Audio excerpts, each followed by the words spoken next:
নমস্কার, চিত্রা টিউটোরিয়াল চ্যানেলে সবাইকে তোমাদের স্বাগত জানাই। আজকে আমি নবম শ্রেণীর আরেকটু তৃতীয় অধ্যায়ের বিষয়বস্তু নিয়ে আলোচনা করব। সেটি হলো ফেব্রুয়ারি বিপ্লব, ফ্রান্সে সংগঠিত ফেব্রুয়ারি বিপ্লব। যেটা তোমাদের ফেব্রুয়ারি বিপ্লব দিয়েও কিন্তু প্রশ্ন আসে যে এই ফেব্রুয়ারি বিপ্লবের কারণ কি ছিল বা এর ফলে ইউরোপে তার কি প্রভাব পড়েছিল। এটা কিন্তু একটা প্রশ্ন তোমাদের আসে, বড় প্রশ্ন আসে, আবার ছোট প্রশ্নও আসতে পারে। মানে ফেব্রুয়ারি রেভলিউশন এটা কি? আসলে এই যে ফ্রান্সে 1848 খ্রিস্টাব্দে সংগঠিত ফেব্রুয়ারি বিপ্লব বা ফেব্রুয়ারি রেভলিউশন, এটা কিন্তু একটা যুগান্তকারী ঘটনা ছিল, একটা ইপক মেকিং একটা ইভেন্ট ছিল। এবার যে কোনো বিপ্লব তো আর কোনো না কোনো কারণে ঘটে। যেমন এর আগে তোমাদের আমি জুলাই বিপ্লব আলোচনা করেছিলাম ফ্রান্সে, তারও তো অনেকগুলো কারণ ছিল। ঠিক সেই রকম ফেব্রুয়ারি বিপ্লবেরও কিন্তু কয়েকটি কারণ ছিল। সেই কারণগুলো আগে আমি তোমাদের আলোচনা করব। আসলে রাজা দশম চার্লস, তাকে যখন জুলাই বিপ্লবের মাধ্যমে রাজা দশম চার্লসকে ফ্রান্সের সিংহাসন থেকে সরিয়ে অর্লিয়েন্স বংশীয় লুই ফিলিপকে সিংহাসনে বসানো হয়, এটা তোমাদের আমি জুলাই বিপ্লব আলোচনা করার সময় বলেছি আমি যে দশম চার্লসের যথেষ্ট স্বৈরাচারী ছিলেন, তাই তাকে সরিয়ে দিয়ে জনতার রাজা হিসাবে লুই ফিলিপকে ফ্রান্সের সিংহাসনে বসানো হয়, পাবলিক কিং। কিন্তু দুঃখের বিষয়, এই রাজা লুই ফিলিপ তিনি কিন্তু জনতার রাজা হয়ে থাকতে পারেননি। তিনি জনতাকে যথেষ্ট পরিমাণে হতাশ করেছিলেন বা ফ্রান্সের পিপলদের এদের কিন্তু ভীষণ ডিসঅ্যাপয়েন্টেড করেছিলেন। আসলে তিনি কিন্তু ভীষণভাবে ছিলেন কি, মূলত ভাবে তিনি যতই বিপ্লবের আদর্শকে মানে আপাতভাবে তিনি মানে সহানুভূতি দেখিয়েছিলেন যে ফরাসি বিপ্লবের যে একটা আদর্শ, সাম্য, মৈত্রী, স্বাধীনতা, জনগণের কথা ভাবার কথা যে আদর্শ, সেই আদর্শকে তিনি সহানুভূতি দেখিয়েছিলেন। মানে অ্যাপারেন্টলি তিনি যে রেভলিউশনের যে আইডিওলজি সেটার প্রতি তিনি সিম্প্যাথি দেখিয়েছিলেন, কিন্তু তিনি শাসন করতে গিয়ে কিন্তু মধ্যপন্থা নীতি মেনে চলেছিলেন। মানে মডারেট পলিসি অ্যাপ্লাই করেছিলেন রুল করার সময় ফ্রান্সে। সেটা কি, আসলে তিনি জনগণের কথা ভাবছেন বলে জনগণকে দেখান, কিন্তু আদতে তিনি তার শাসন ব্যবস্থায় কিছু উচ্চবিত্ত শ্রেণীর স্বার্থকে তিনি রক্ষা করেছেন। মানে এলিট ক্লাসের ইন্টারেস্টটাকে তিনি প্রোটেক্ট করেছেন, এবং তার শাসনকালটা ছিল পুরোপুরি দুর্নীতির আখড়া, মানে হাব অফ করাপশন এটাই ভর্তি ছিল। মানে পুরোপুরি করাপ্টেড ছিল তার রুল, মানে অ্যাডমিনিস্ট্রেশনটা আর কি, কার? এই রাজা লুই ফিলিপের। তো এইসব কারণে জনগণ ভীষণভাবে হতাশ হয়েছিল। মানে যে জনগণেরা ভেবেছিল যে রাজা লুই ফিলিপের মাধ্যমে আমাদের হয়তো দুঃখ ঘুচবে, একটা সাংবিধানিক রাজতন্ত্র প্রতিষ্ঠিত হবে, জুলাই রাজতন্ত্র, জুলাই মোনার্কি, কনস্টিটিউশনাল মোনার্কি, কিন্তু সেটা আদতে হয়নি। সেটা কিন্তু সেই স্বৈরাচারী রাজতন্ত্রের মতোই কিন্তু তিনি শাসন করতে শুরু করেছিলেন। রাজতন্ত্রটা স্বৈরাচারের মতোই তিনি করেছিলেন, অ্যাবসলিউট মোনার্কি তিনি এস্টাবলিশ করেছিলেন আদতে। তো এটা জনগণকে প্রচন্ড পরিমাণে হতাশ করেছিল। তাই জনগণ কিন্তু রাজা লুই ফিলিপের শাসনকে মানে সিংহাসন থেকে তাই মানে তাড়িয়ে দিতে চেয়েছিলেন, জুলাই রাজতন্ত্রের অবসান চেয়েছিলেন। ফ্রান্সের জনগণ লুই ফিলিপের উপরে ক্ষুব্ধ হয়ে উঠেছিলেন, অফেন্ডেড হয়ে উঠেছিলেন। এটা প্রথম কারণ, যেটাকে আমরা রাজনৈতিক অসন্তোষ বলতে পারি। প্রথম কারণটা হচ্ছে রাজনৈতিক অসন্তোষ, যে কারণে প্রথম মূলত বিপ্লব হয়েছিল। দুই কি কারণ ছিল? ভোটাধিকারের দাবি। যে ভোটাধিকারের দাবি নিয়ে জুলাই বিপ্লব হয়েছিল, জুলাই রাজতন্ত্র এস্টাবলিশ হয়েছিল, যে আমাদের সাংবিধানিক রাজতন্ত্র যাতে সাধারণ জনগণের ভোটিং রাইট পাবে, ভোটের অধিকার পাবে। কিন্তু না, রাজা লুই ফিলিপও কিন্তু সেই দশম চার্লসের মতো একই পথে হেঁটেছিলেন। তিনি কিন্তু জনগণকে ভোটাধিকার দেননি। তিনি কি করেছিলেন? দশম চার্লস যেমন বলেছিলেন যে 300 ফ্র্যাঙ্ক কর দিলে তবে সে ভোটের অধিকারী পাবে, বা এলিট ক্লাস বা উচ্চ শ্রেণীকেই তিনি ভোটের অধিকারী করেছিলেন, একই রকম ভাবে লুই ফিলিপও কিন্তু সেই পথেই হাঁটেন। তিনি কি করেছিলেন? সম্পত্তিকে ভোটাধিকারের একটা মানে মাপকাঠি করে দিয়েছিলেন, নির্ধারণ করেছিলেন, মানে ক্রাইটেরিয়া সেট করেছিলেন প্রপার্টিকে ভোটিং রাইটের জন্য। এটা পুরোপুরি দশম চার্লসের পথেই তিনি চলেছিলেন। তার ফলে কি হয়েছিল?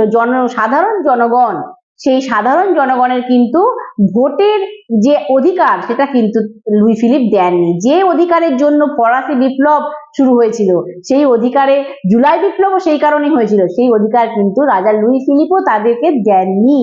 তাই সমাজতন্ত্রী দল সোশ্যালিস্ট যারা পার্টি ছিল তারা কিন্তু এই রাজা লুই ফিলিপের বিরোধিতা শুরু করে বা এগেনস্টে যায়। ফ্রান্সের জনগণেরা প্রচন্ড পরিমাণে ক্ষুব্ধ হয়ে ওঠে। এটা আরেকটা কারণ, সেটা হচ্ছে ভোটাধিকারের দাবি। 3 নম্বর হচ্ছে কি, অর্থনৈতিক সংকট এবং মুদ্রাস্ফীতি, মানে ইকোনমিক ক্রাইসিস এবং ইনফ্লেশন।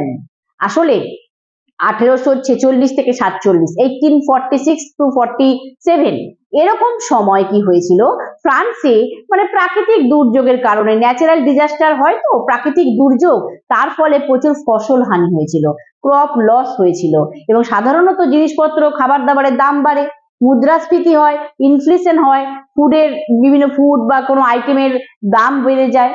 এবং তার সঙ্গে সঙ্গে ওই সময় কি হয়েছিল, ফ্রান্সে প্রচন্ড পরিমাণে মানে অসন্তোষ দেখা দিয়েছিল জনগণের মধ্যে, মানে শিল্প এবং বাণিজ্যে মন্দা দেখা দিয়েছিল। শিল্প এবং বাণিজ্য, ইন্ডাস্ট্রিতে ভীষণ পরিমাণে স্ল্যাম্প দেখা দিয়েছিল, শিল্প এবং বিজনেসে। এবং তার ফলে কি হয়েছিল, শ্রমিক শ্রেণী এবং কৃষক শ্রেণী দুটো শ্রেণীর জীবনযাত্রা কিন্তু শোচনীয় হয়ে পড়ে ভীষণ ভাবে, এবং বেকারত্ব বাড়ে, সবাই অনেকে জবলেস হয়ে পড়ে এবং তার সঙ্গে সঙ্গে খাদ্যের মূল্য বৃদ্ধি পায়, খাদ্য সংকট দেখা দেয়, ফুড ক্রাইসিস দেখা দেয়। এই যে সব সাধারণ বিভিন্ন রকম সমস্যা ফ্রান্সে দেখা দিয়েছিল, তার সমাধান কিন্তু রাজা লুই ফিলিপ করতে পারেননি। রাজা লুই ফিলিপ সেই সমস্যার সমাধানে ব্যর্থ হয়েছিলেন। আসলে করবেন কি করে, তিনি তো জনগণের কথা কোনোদিনই ভাবেননি, তিনি তো উচ্চ শ্রেণী এলিট ক্লাসদের কথা ভেবেছিলেন।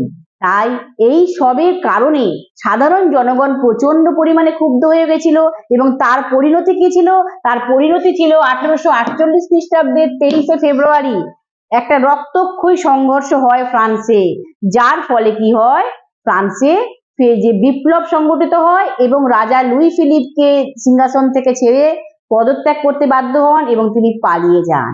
এটা হয় এবং যেটাই ইতিহাসে ফেব্রুয়ারি বিপ্লব নামে পরিচিত, ফেব্রুয়ারি রেভলিউশন। এবার এই যে ফেব্রুয়ারি বিপ্লব হয়েছিল তার ফলে কি হয়েছিল, তার ফলটা কিন্তু খুব গুরুত্বপূর্ণ হয়েছিল। এর ফলে কিন্তু ফ্রান্সে রাজতন্ত্রের অবসান হয়।